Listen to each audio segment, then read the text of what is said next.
Shaq, first things first. Why are you dressed like a director? And me, you know, I'm 56 years old. Damn. I'm sorry. I'm sorry. Because it was a thought. No, seriously, it was a thought. It was a thought, and I blurted it out. I did not mean it that way. I'm fine. Okay. There's a special kind of chaos that happens when Kevin Hart decides to roast someone right to their face. It's not just comedy, it's a full contact sport. His laughter, timing, and careful wordplay always maintain just the right level of humour. When he has the mic, he's likely saying the kind of stuff that would end friendships if anyone else said it. But that's the magic of Kevin Hart. He can call The Rock a dinosaur, tell Shaq he looks like a building, and somehow make everyone, including his targets, fall out of their chairs laughing. It's not malicious. It's art, the kind that thrives on truth, timing, and a fearless grin. So buckle up, because we're diving into the funniest, boldest, and most legendary moments when Kevin Hart roasted celebrities to their face and somehow made them love him for it. There's a reason Kevin Hart's roasts hit differently. They're not just jokes, but surgical strikes wrapped in laughter, and mastering that art takes skill. The art of roasting celebrities to their face. One thing about Kevin Hart is that he doesn't ambush his targets. He studies them, watches their mannerisms, their confidence, their weak spots, and then turns it all into a symphony of friendly destruction. What makes it work is that he doesn't roast from above, he roasts from within. He's not the towering alpha clowning on the crowd, he's the 5'4" spark plug who somehow turns being the smallest guy in the room into a superpower. There's no time more evident than when he's going toe-to-toe with Dwayne Johnson. Their dynamic has become the modern-day gold standard of celebrity roasting. It's not just two friends trading barbs, it's a full-blown comedic rivalry that's been unfolding across interviews, movie sets, and Instagram feeds for nearly a decade. Kevin knows exactly how to dismantle The Rock's godlike image, 1 inch at a time. He calls him a dinosaur, a bald-headed gym rat, and once told him on live television, "If we were both in the jungle, I'd ride you like a horse." The crowd erupted in laughter, and so did The Rock, laughing so hard he had to wipe his eyes. The beauty of his roasting is that it's absurd, but rooted in truth. The Rock is built like an ancient species of muscle monster, and Kevin milks that reality for everything it's worth. Their chemistry has become legendary. During one Jumanji press junket, a reporter asked The Rock about his fitness routine. Before he could answer, Kevin cut in, saying, "Yeah, he eats dumbbells for breakfast and washes it down with baby tears." Dwayne tried to keep a straight face, but he wasn't done. Have you ever smelled his breath after leg day? Smells like protein powder and ego. The Rock fires back too, calling him a pint-sized fake tough guy or the little gremlin who won't stop talking. But somehow, Kevin always lands the last laugh. His rhythm is too fast, his instincts too sharp. What makes their banter special isn't the insults themselves, but the warmth behind them. You can feel the friendship, even when he's calling Dwayne's head a smooth bowling ball that glows under studio lights. It's the perfect balance of venom and affection, and no one in modern comedy does it better. Shaquille O'Neal and Don Cheadle. Then there's Shaq, and roasting him isn't easy. He's 7 feet tall, unflappable, and has a sense of humour almost as big as his shoe size, but Kevin doesn't care about size. On Inside the NBA, during one of their crossover appearances, he went straight for it. "Shaq, your feet look like bread loaves that have been left in the rain. How are you, 7 feet 2, and still have baby ankles?" Shaq couldn't stop laughing. That's the thing. Kevin's energy is contagious. He's relentless but joyful, roasting not to humiliate, but to connect. The audience always feels like they're in on the joke, not watching someone get destroyed. At the NBA Awards in 2018, he took that dynamic to a new level. Standing before a room full of basketball legends, he looked up, way up at Shaq, and barked, This man's got to pay property tax on his shoulders. Have you ever hugged Shaq? You need hiking boots.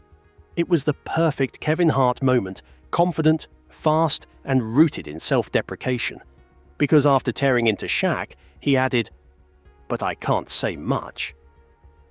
If I stood next to his shoes too long, I'd disappear like a magic trick. That's his secret weapon, using perspectives. He doesn't roast from the outside. He drags himself into the joke. It's how he disarms giants, both literal and metaphorical. But no roast moment in his career hit harder or funnier than the now iconic Don Cheadle clip. It wasn't on a comedy stage or award show. It was during an episode of Heart to Heart, his relaxed interview series on Peacock. The setup couldn't have been simpler. Don casually mentioned that he was 56 years old. Without missing a beat, he blurted out, "Damn!" The delivery was pure Kevin, very instinctive, exaggerated, and just a little too honest. Don froze. The room went silent. Then Don, with that quiet, lethal calm, said, "Really?" The way he said it carried centuries of side-eye. Kevin instantly tried to backpedal, saying, No, I didn't mean it like that. It's just, damn, like, you look good." It's a compliment. The moment exploded online. It was everything great about Kevin Hart condensed into 10 seconds of quick wit, accidental chaos, and the comedic art of recovery. What could have been awkward instead became iconic because of how he handled it by laughing at himself harder than anyone else. That's the secret to all his roasts. He knows that roasting isn't about cruelty. It's about honesty, exaggerated through affection. His comedic genius is built on humility.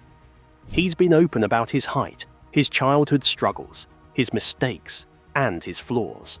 By constantly making himself the butt of the joke, he earns the right to make everyone else laugh, even when he's firing at A-listers. Ice Cube and Jamie Foxx. You can see that same dynamic with Ice Cube. Their on-screen partnership in Ride Along and Ride Along 2 became a goldmine for press junket banter. Ice, always the stoic straight man, would sit quietly while Kevin bounced around like a caffeinated reporter. Kevin once joked around announcing, "Ladies and gentlemen," while pointing to Ice Cube, "the happiest man alive." This is his happy face. Meanwhile, Cube didn't even blink, just stating, "You done?" Kevin grinned. "Oh, he blinked." That's emotion. We caught him in 4K. The crowd, and even Ice, cracked. That's what makes him so effective. His ability to find emotion in stone. He knows how to push just enough to make the unmovable laugh, and when he finally gets that crack in the armor, he pounces. The Ride Along promotional tour became an ongoing roast disguised as a friendship, and Ice played the perfect foil and Kevin knew it. He often tells people, "This man looks like he was born mad. If you tell him a knock-knock joke, he'll punch the door." And Ice's deadpan reactions just made Kevin's punchlines hit harder. Even Jamie Foxx, who's undoubtedly one of the quickest comedic minds in Hollywood, couldn't escape Kevin's radar. During the Comedy Central roast of Justin Bieber, he took a shot at Kevin first, calling him the black leprechaun who made it. Kevin, never one to let that slide, hit back later in the night with, "Jamie's so old, when he types LOL, it means lots of lotion." His ability to read the room in real time is unparalleled. He knows when to go too far and when to pull back. Nick Cannon and Ellen DeGeneres. His friendship with Nick Cannon is another perfect case study.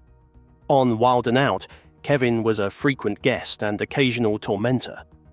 In one episode, he strutted onto the stage and said, "Nick Cannon dresses like he's auditioning to host Everything Forever." When the audience laughed, he doubled down. "Nick got so many jobs he interviewed himself last week." Nick laughed harder than anyone. That's the golden rule of Kevin Hart's roasts. The target always laughs first. If you can get the person you're roasting to laugh, you've won. it means you've hit the truth without crossing the line. Even Ellen DeGeneres wasn't safe. During one of his appearances on her show, Ellen teased Kevin about his fear of roller coasters. Kevin fired back instantly, saying, "Listen, Ellen, you don't understand. When you are 5'4", every ride is a death trap. My feet don't even touch the ground in the kiddie swings." Ellen, laughing, asked if he was exaggerating. He leaned in and said, "I'm so short, I have to jump to reach my stress." He has a knack for flipping vulnerability into dominance in a comedic judo move. Instead of hiding from what could be used against him, he weaponizes it first, and that's why celebrities love getting roasted by him. They know he's coming from a place of joy, not ego. It's already established that Kevin plus Dwayne equals mayhem, and one of his most underrated roast moments came during the 2016 MTV Movie Awards, which he co-hosted with Dwayne. The two opened the show with a series of rapid-fire burns aimed at every celebrity in the crowd. Kevin pointed at Charlize Theron and said, "You're so fine, I'd fight The Rock for you." "I'd lose, but I'd fight." Then he turned to Ryan Reynolds. "You got abs that look like Wi-Fi bars. Stop showing off." He even took a jab at The Rock on live television, saying, "This man is so big, when he does push-ups, the earth moves." Literally. I checked, and there's a Richter scale reading The Rock played along perfectly, flexing his muscles and pretending to quake the stage while Kevin screamed, "Stop doing that! You're gonna break my career." Kevin Hart's roast game works because it's not just what he says, it's how he says it. That manic rhythm, the laugh that bursts out before the punchline lands, the way he leans in and looks his target dead in the eye like he's about to confess a secret, it's all part of the magic. Another one of his best live examples came at the BET Awards, when Kevin and Chris Rock shared the stage. Rock started poking at Kevin's height, saying, "I can't even see you behind that mic stand." The audience howled, but he was as cool as ever. He hit back with sniper precision, saying, "Chris, your voice is so high I thought Mariah Carey was about to sing." The Rock doubled over, laughing. The crowd exploded and he grinned like he just stole the show, because he did. Moments like that showed his quick thinking and composure. He doesn't need to prepare to attack. He prepares to respond. His greatest roasts are reactionary, unscripted bursts of energy that feel too quick to be premeditated. When a joke hits him, you can almost see the thought form on his face before it exits his mouth. That speed, that instinct, makes him lethal in any setting, whether it's a roast, a talk show, or a casual conversation. Even when he's not trying, he somehow ends up roasting people. In one interview with Jimmy Fallon, he told a story about working out with The Rock again, saying, "We were in the gym together, I was doing curls, he was lifting a building. I looked at him and said, 'Hey man, leave some weights for the rest of us.'" The audience loved it. He wasn't even roasting The Rock to his face that time, but the joke carried the same weight and exaggeration, grounded in a recognizable truth. His self-awareness is key. He never positions himself as the dominant figure. He's the everyman, the underdog, the mouth that moves faster than the body can back it up, and somehow that makes his roasts feel safer. Because when he takes a swing at someone, he's swinging up, not down. That dynamic reached a peak during one of his most viral appearances. He joined the NBA All-Star Celebrity Game broadcast team alongside Shaq and Charles Barkley. Kevin was supposed to commentate on the game, but instead he turned the booth into a roast session. He started, "Charles, you look like a retired turtle that sells insurance," and Shaq, "You can't even fit in this frame, man. Zoom out before he eats the camera." Charles wheezed with laughter. Shaq clapped like a proud uncle, and he basked in it all. His roasting power even translates to film sets. During the making of Central Intelligence with The Rock, behind-the-scenes footage shows Kevin relentlessly mocking Dwayne's massive frame. "Why, your muscles got muscles, huh? You built like a fridge with emotions. Dwayne tries to stay composed, but Kevin keeps pushing, narrating the Rock's every move like a wildlife documentary. Here we see the great Dwayne in his natural habitat, flexing for no reason. The entire crew collapses into laughter. It's unscripted brilliance when he turns a dull moment into a scene worth remembering. Even when the spotlight isn't on him, he finds a way to make everyone laugh. Take the heart-to-heart episode with Jay-Z. Kevin, sitting across from the notoriously stoic rapper, tried to loosen him up. He began, "You're so rich, you probably use gold bars as doorstops." Jay-Z smiled and he doubled down. "You wake up and stretch on silk sheets." "I stretch and tear something." Jay-Z laughed, and you could tell it wasn't the polite press interview kind, but a genuine one. His reach extends even to legends. When Kevin hosted the Comedy Central roast of Justin Bieber, he was surrounded by heavyweights like Martha Stewart, Snoop Dogg, and Ludacris. Most roasts rely on scripted savagery, but Kevin's improvisation made the night unforgettable. Looking straight at Snoop, he said, "You've smoked so much you fogged up your own career." "I can't even see the old Snoop through the smoke." Snoop just nodded, laughing. Then Kevin turned to Ludacris. "You've been in Fast and Furious since DVD players were a thing. You don't act, you commute." And to Martha Stewart with his signature grin. "Martha, you're proof that crime pays if you smile through it." Everyone laughed because Kevin's tone carried zero malice. He wasn't attacking anyone, he was playing along with the theme of the show. That's the thing people often misunderstand about roasting. To do it well, you have to understand people deeply, not just their public image, but their rhythm, their pride, their boundaries. He reads all of that like sheet music. He knows exactly how far to go before the laugh turns uncomfortable. It's the same reason he's been welcomed onto so many platforms, from The Tonight Show to Hot Ones to The Graham Norton Show. Each time, he adapts to his audience while keeping that mischievous fire alive. On Graham Norton, for instance, when Mark Wahlberg was telling a story about training for a movie, Kevin jumped in, "Mark trains like every day's an apocalypse. You can't even eat a donut around him without feeling judged."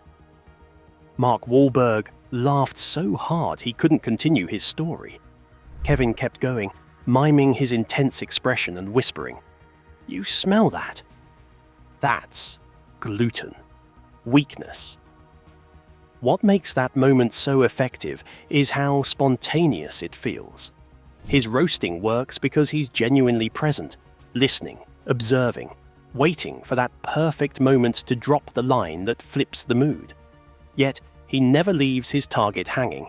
Right after the punchline, he always adds a soothing smile or a compliment to soften the blow further. That's why nobody stays mad at him. He takes you down, then helps you back up with laughter. There's also something psychologically freeing about the way he roasts. In a Hollywood culture obsessed with image management, his approach is an act of rebellion. He doesn't tiptoe around egos. He pokes them, teases them, forces them to loosen up, and the audience eats it up because, deep down, we all love seeing the untouchable become real for a second. Even during serious moments, that impulse shines through. After his 2019 car accident, when reporters asked how he was coping, he joked, "My back's got more metal than Iron Man. I beep going through airports now." He knows the power of laughter to disarm fear, ego, and pain. Another underrated moment came during his Cold as Balls series, where he interviews athletes in ice baths. Sitting in freezing water with legends like Blake Griffin, LeVar Ball, and Serena Williams, he uses roasting as a conversation starter. He once said, "Serena, your arms are too strong. You shake hands with people and their ancestors feel it." Serena laughed, splashed him, and fired back, "Don't act like you don't moisturize with baby oil every night." That back and forth is what he thrives on. It creates a space where everyone gets to play, and the truth is, that's what roasting really is, merely playing. It's the oldest form of social bonding through humour. He has turned it into an art form. He bridges worlds from athletes to rappers, actors to talk show hosts, and treats them all like family he can clown on. He once said in an interview, "If I roast you, it means I like you. If I don't, that's when you gotta worry." What do you think of his roast tactics? Let us know in the comments below. Thanks for watching. To enjoy more exciting videos, click play on the video on your screen. And don't forget to like, subscribe, and hit the bell so you get notified when a new video drops.